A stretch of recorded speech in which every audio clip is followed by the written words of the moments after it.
Oh, what do we got here? I got a couple of Scottish blades here. They were handed down from me from my dad, which was handed down to him from his father. So basically my grandfather. Okay.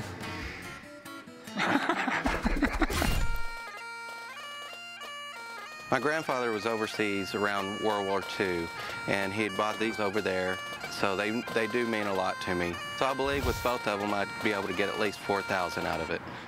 So do you know anything about these? Yes, I've done some research on these online, and found this one's called the Dirk, and this is the dagger. Okay. And they're around the 18th century. So what would you like to do with these? Well, I'd like to sell them. Do you know how much you want for them? With the set, 4,000. Yeah, that's not going to happen. First off, I can tell you right off, this is a reproduction. Really? Yeah. This is not silver. This is really poorly sandcasted all along here. How can you tell it's not silver? Because it looks nothing like silver. Look at this. This is silver. Silver is the most reflective metal there is. You can see the difference in color in them. When silver oxidizes, it turns black. This one's already turning green. Right. Okay. This is photo etching along here. It's not done by hand or anything like that. Photo etching is a chemical process. They put a photo negative above the blade. They put some chemicals on the blade. They blast some light on it. The acid reacts with the light and zap, it's there. And it's not as detailed and it doesn't look as good. My guess is your grandpa didn't get this in Scotland. He probably picked this up a lot later, maybe the 70s or the 80s. I wouldn't think my grandfather would pick up something that wasn't authentic. Well, this one I'm confident is not worth anything. That really sucks. I can see the guy's pretty disappointed. One of the toughest parts of my job is telling people that their prized family possession is fake. This, on the other hand, looks real. I really like this. I mean, I love the handle. That's a lot of work right there. It's definitely silver. Someone went to the trouble of putting a topaz on the bottom of it, but it looks like it's a modern cut stone. It's got some hallmarks on the back of it. And the hallmarks are going to tell us where it's made, who it's made by, what year it's made. The problem is I don't know what they all mean. So I'd like to call on an expert, have him check it out. Sounds good. All right, thanks. Thank you. I would hate to walk out of here knowing that both of my knives are fake. So I'm hoping at least the dagger will be authentic. My name's Jeff. I'm an expert in knives and militaria. If you could just imagine the journey that these items have been on, what they may have been used for, who may have carried it, it's just absolutely amazing to me. So what are your concerns about it? There's a few things. I can't read the hallmarks on the back. I don't know what they mean. And he was saying he thinks it's 200 years old, and this is a modern cut stone on the top of it. And looking at this dagger, I can tell that this is a proper form of a Scottish dagger. The bent shape at the end of the handle here was actually intentional. They would slip this into their sock, this would protrude. It was allowing them to easily grab the dagger. Oh, okay. The handle is carved ebony. They used dark woods and carved their design. Again, this is the outwardly facing design, smooth on the backside where it would be against the skin. The stone at the end of the handle here, this is called a cairngorn. It's very common for these stones to fall out and be replaced. Does that affect the value? No. You'll also see that this is mounted in silver, and silversmiths always hallmarked their work. The hallmarks will tell us the rest of the story. All right, cool. I can tell by the markings that this was made in Scotland, has the Scottish thistle mark on it. There's also a Birmingham mark. The lowercase a tells us that this was 1900. Okay. So what do you think something like this is worth? These will go anywhere from $800 to $1,200. Okay. Now that Jeff has confirmed this dagger is 100% real, I definitely want it. The only question is, how much do I have to pay for it? So what do you want for it? Well, I'm thinking probably around $800. That's not gonna happen. What do you, maybe 6. I give you like 400 bucks for it. That's just too low. Could you do any more than that? I'll go 500 bucks. $500? That would be the best you could do? Yeah, not a penny more. Not a penny more. Okay, well, I think we'll do that. Okay. Hey, 500 bucks. Let's go do some paperwork. I'm okay with that $500. I was hoping for a little bit more, but it's still a lot of money. Corey, Rick, get over here and look at this thing. Pops, some kind of motorcycle tractor thing. It's a Rokon Trailbreaker, two-wheel drive off-road motorcycle. Thing looks like it should have a bucket loader in the front of it, dude. I decided to come to the pawn shop today to sell my old two-wheel drive Trailbreaker motorcycle. It's designed to go like up in the rough country. You can go places on this bike you just cannot go with anything other than maybe a horse. This thing is definitely cool. Where'd you get it? I actually got it right after I graduated from high school. I used to live in Barstow, California, so that's like, you know, heaven for bike riders. And had it for a couple of years, and then my brother and I went on the road as musicians, so I gave it to my cousin, and he gave it back to me a couple of weeks ago. I haven't seen it in 30 years. It's kind of cool to see it again, but I don't want it. I'm ready to get rid of it. You know, I've off-roaded my whole life, and this is just cool. These were like high-tech when they came out. It's two-wheel drive. It will go anywhere. They weren't real fast, though. Maybe 15, 20 miles an hour tops downhill, but I had a blast with it. These things were designed to take you places where no other vehicle could. I mean, you can practically scale walls and go up and down trails that would make a horse think twice. What's up with the huge metal things on the tires, man? 3 reasons. They won't fill up with mud when you're off-roading. You can also fill them full of gas. So you're just rolling around with gas in your wheels flying around. Yeah. The reason they were designed to hold gas in the wheels is so that you could ride to a very remote area and still have enough gas to come back. Also, you seal them up with gas, they can float. Oh, Gasoline is lighter than water, and when there's no gas in them, it's air, so it's definitely lighter than water, so the thing will float. If you're in a stream, you can walk it across like that. Well, I didn't know that. I drove in the desert, so. You know, I've always really wanted one of these, but it's rough, though. It's not very good condition. It's obviously got a flat tire. Engine doesn't turn over. I am not a mechanic, but I'm sure it could be brought up to spec fairly simply. It feels like it's still got compression. It just doesn't have a carburetor. This thing is rough, but I think if I can get it for the right price, it's worth it. Worst case, I'll part it out. But man, I really want to ride this thing. So how much were you looking to sell this thing for? I thought if I could get $2,000, I mean, that's kind of what I paid for it, but it's an antique now, so I thought maybe there was some value there. But, well, don't laugh. Yeah, I mean, if this thing was in good shape, I might consider that, but this thing needs like one of everything. I'll tell you what, I'll give you $500 for the thing, and that's just because I think it's really cool. I'm not going to go 1 penny more. Well, okay. I don't want to put it back in the truck. It's heavy. All right. Thanks a lot, man. Cool. I am pumped we got this thing for such a great price. I just need to bring it to my buddy Rick Dale, see if he can fix it up, and if he can, I just might keep it for myself. A few weeks ago, I dropped off the Rokon Trailbreaker with Rick Dale. He just called to see if I could meet him out in the desert. So Chum, Corey, and I are on our way to meet him. I'm not sure what he's got up his sleeve, but I hope it's cool. Where the hell is he? Well,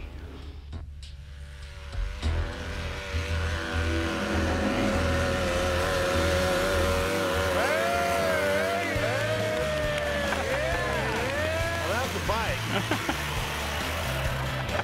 Sorry I'm late, guys. I had to give it a little trial spin. So what do you think? I think it's great. I'll tell you what, man, I had my doubts about this, but it looks pretty good.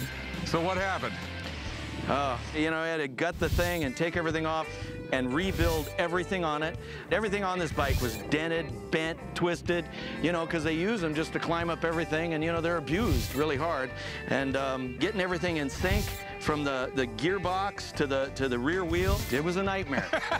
You'd think I'd be used to the crap that Rick brings in, but this Rokon was a nightmare. It absolutely went over the top. The parts are obsolete. You can't find parts for the 69 at all. The brake system, it's not anything you could buy. So we had to make these discs, circle discs, to fit inside there so we had brakes. Rick Dale did an amazing job, but he's making me a little nervous with everything he had to do, and I just hear the dollars racking up. Okay, well, I bought it for $500, so what's the damage? All right, well, restoration cost is $2,800. Okay, that's not really bad. So what do you think we could sell it for? I think you should have no problem getting $5 grand out of it at all. Proves me wrong, I guess. Thanks, Rick. So, Tom, you want to take it for a ride? Hell yeah. I don't think so. I'm taking it for a ride. Time and time again, Rick Dale delivers. It's getting to the point where he can just sneeze on something and he makes me money. He never disappoints.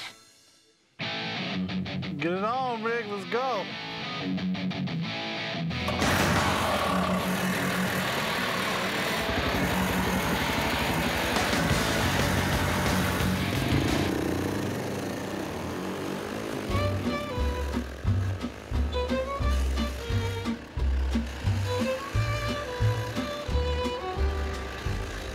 Hey, what do we got here? Hi, how's it going? I have this Alan Adler sterling silver flatware. Okay. A friend of mine gave it to me. Just gave it to you? Yeah, I think it was kind of sentimental for her, but not so much for me. That's true. I've done some research online, and I heard that Alan Adler made flatware for Michael Jackson and Katharine Hepburn, and I'm hoping I can get 6,800. Oh, iced teaspoons, cool. Yeah, those are really cool. I love those. Alan Adler was silversmith to the stars. Paul Newman, Katharine Hepburn, Frank Sinatra. This was high-end fancy stuff that was required in high society. He did that whole arts and craft looking thing. He didn't do the crazy scroll work or the really ornate patterns. It was really simple. I think this design was designed in like the late 60s. Yeah. And one thing you got here that's cool is it's nicer than scrap. That's the best way to put it. People still collect this stuff, and it's resellable. The whole dinner party thing is kind of a lost art, but this stuff has that Hollywood glitz and glamour associated with it. So I think I can resell it, but it's still a thin market, and I have to be careful what I pay for it. I believe there's like 84 pieces in here. Okay. 7. 7. Standard is 8. Okay. And we have 7. You don't have a full set here. You don't have a full setting for 8. You got some neat pieces and everything like that. When I get a set like this in, it's a lot of work to sell it. You know, so I have to put it all online individually because someone's not going to really want to buy only a partial set. What did you want for this? I was thinking like 6,800. I mean, if you were out to go buy this stuff retail, it'd probably cost you $10,000 at least. If you looked up online, those are probably the prices you saw. Yeah, that's why I thought 6,800 was really reasonable. If I'm lucky, I'll probably get around $6 grand for it. That's why I'll give you $3 grand. $3 grand? Oh, man, it's years of work selling this, cataloging it. It is a literal nightmare doing this. I said 6,800 and you said $3 grand. Can you meet me in the middle? What, at 3,200? No, more like 4,500 seems fair. You said you'd make $6 grand, so No, I'm still leaving I wouldn't make $6 grand. I hope to get right around $6,000 if I sell it over the course of the next 2 or 3 years. I'll tell you what, I will give you $3,800. I will not give you a penny more, and that's what I will give you. Okay, how about 4,000? How about 3,800? I'm coming way down. I was at 6,800. Okay. I'm really being fair. It's nothing about being fair. It's the reality of life. 3,900. Come on, 3,900. Really? So 3,850. All right. It's a deal. I'll meet you right over there and give you some money. Okay, thanks. I just bought myself a bunch of work. 3,850 was a little lower than I planned to even consider, but I kind of felt good that I got Rick to go just a little above his lowest price he said he would pay me. I got a call from a guy with a collection of 1950s cowboy toys. So me and Corey are on our way to go check them out. Hello. Hello. Hear about the toys? Come on in. This is what I called you about. Damn, there is a lot of stuff here. This is like my museum. You don't really strike me as the cowboy type. You're right. I'm more like a Zorro type. I've decided to call the guys at the pawn shop to come over to see if they're interested in buying my whole Western toy collection. The reason I want to sell this collection is just time to move on. I'm leaving this house. I just don't want to lug this around anymore. This whole collection is worth about $30,000 to $40,000. I would like to get at least $15,000 for it. So what was it about the Lone Ranger that got your blood pumping there? The reason I really like Lone Ranger because he was really an upstanding citizen, even to the day he died. He really was. Kind of like me and you. The Lone Ranger is a classic. The show started back in the 30s on the radio and became an instant hit. With a horse named Silver and a sidekick named Tonto, the show became so popular that dozens of cowboy shows followed in its footsteps. Okay, so what all do you have here? First of all, a complete set of all the comics, all the board games from all the TV shows, all the lunch pails and the thermoses. Lunch boxes are definitely cool. I know some would be worth some money. This is actually sort of my pride and joy. These are all the toy guns that were used in the show. And this is the coolest complete set, Bat Masterson. I remember buying this for about $350 about 30 years ago. If this guy paid $350 for a Bat Masterson gun 30 years ago, it could be worth a lot more money now. The rest of this stuff, I have no idea what it's worth. So what were you looking to get out of all this stuff? This is worth like $25,000 to $40,000. If somebody had a store and had time to sell it, I would like to sell this whole thing for $15,000. Okay. Do you mind if I have someone come in here and take a look at it? Oh, my pleasure. All right? All right, good deal. Thanks. I'll give you a call. My pleasure. I'm glad an expert's coming in so we can just verify what I have. I'm Johnny, owner of Toy Shack Las Vegas. We specialize in vintage toys and collectibles. Western toys were made for kids to play with and be used. They weren't made to be collected, so very few of these toys made it through the years. So Johnny, man, is old Western toys like this that collectible? Well, a lot of it's a part of history. You know, a lot of these stories, they might be stories on TV, but they're based on true characters that actually lived back then in the West. So have you seen collections like this before? Never a Western collection this big. This is huge. Oh, this is neat. This is a Bat Masterson playset. You almost never see the box, yet alone the vest and everything else that goes with it all complete. You know, it looks like this gun's never been fired. Okay, so how much is something like that worth? These pieces here, you're looking at about $1,000, just right here on the table. Okay. Wow, this is a great collection of lunch boxes. You got a lot of the thermoses here, which is important too. It's a big factor in the price. These are highly, highly collectible, Rick. This Lone Ranger piece is really rare. Probably looking at about $600 just for this piece here. Okay. If it was the blue border, you're looking at about $15. So what do you think, Johnny? In today's market right now, this is a cool collection. You have no problem moving it for $18,000 to $20,000 in your shop today. So do you think someone would buy this in all one shot, or does it have to be broken up? Your best bet is to break it up, because the guy that collects the cap guns isn't going to collect the games, and the guy that collects the comics isn't going to collect the lunch bells. Thanks, Johnny. I appreciate it. No problem, Rick. I definitely want this collection, but it's going to be a pain in the butt selling this stuff. It's going to take time to sort, catalog, and sell this stuff. And time is money. Okay, so how much are you looking to get out of all this? Well, I would like to get $15,000 at least. I'll give you $7 grand. Oh, I don't think so. Look, how about 10.5? And I can't believe I'm going that low. I will go $9,500, not a penny more. You know, if you had one item that was worth $15,000, I could see paying 12 or 13, but this is a lot of work to sell this all individually. This is hundreds of hours of an employee This is true, yeah. Okay, can I keep one comic book? No. $9,500. All right, it's a deal. All right. I wanted at least 15, but I settled for 9.5. In one way, I don't feel good about it because I know this collection is worth 3 times as much, but it's time to move on. Hey, how's it going? Good, thanks. What is this? I have Keith Haring artwork. Okay, cool. Where in the hell did you get these? I got them from a friend who got them from Keith Haring's Lover's Lover. From Keith Haring's Lover's Lover. Yes. What a tangled web we weave. I helped out a friend, and he gave me this artwork. I thought it was a little cartoonish and childish, but as soon as I did some research on it, I started to appreciate it, and I hope to walk out of here with a big pile of money. If they're real, it's mega cool. It really is.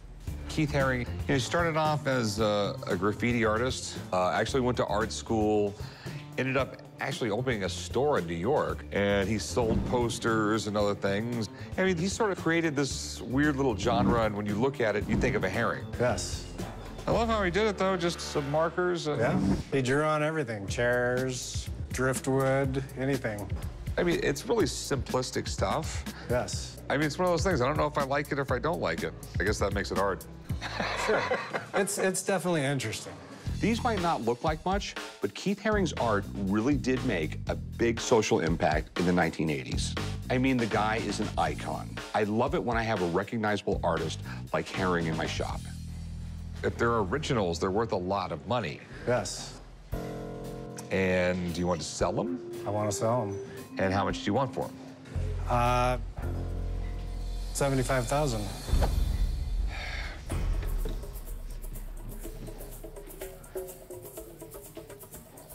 Let me have someone check these out, and if he says they're legit, we'll do something. Looking forward to it. I'll be right back, man.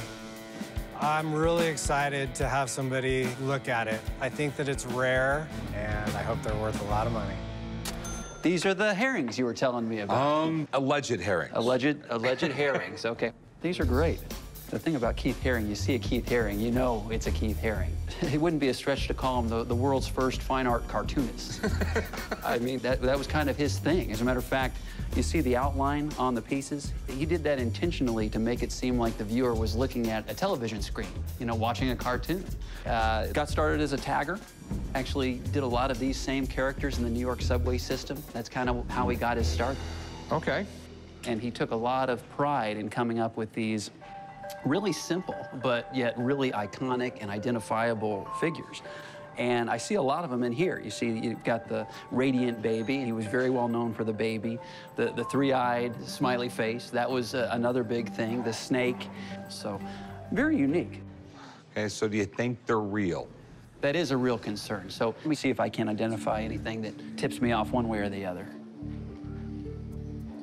It's definitely not a print. You can see the inks, you can see where they're laid on and would be applied with a tip. So it's definitely a one of a kind. Now, I'm looking at the signature, and it looks pretty good. He almost always put the K in there, K period Haring, and the cross is actually left over from his tagging days. Okay. So that's kind of an identifying symbol there. And he would comment on consumerism. You've got the dollar bill there. He would comment on religion. He always incorporated a cross into his work. So I don't think they're forgeries. I think they're legitimate Haring originals. Me too. Okay, so what do you think they're worth? You know, pop art is doing really well right now. All right. Andy Warhol is just through the roof, and Haring is certainly in that group. I could see them in a gallery in New York in the $40,000 to $50,000 range. Each? Each. Yes. Okay. Thanks, man. Hey, pleasure as always. Thank you very much. It was nice meeting you. You've got some nice pieces here. Okay, so I'll give you 45 grand for it. I can probably find them wholesale for 30 grand a piece. I would say that 50,000 and they're yours. That's an easy $10,000 in your pocket.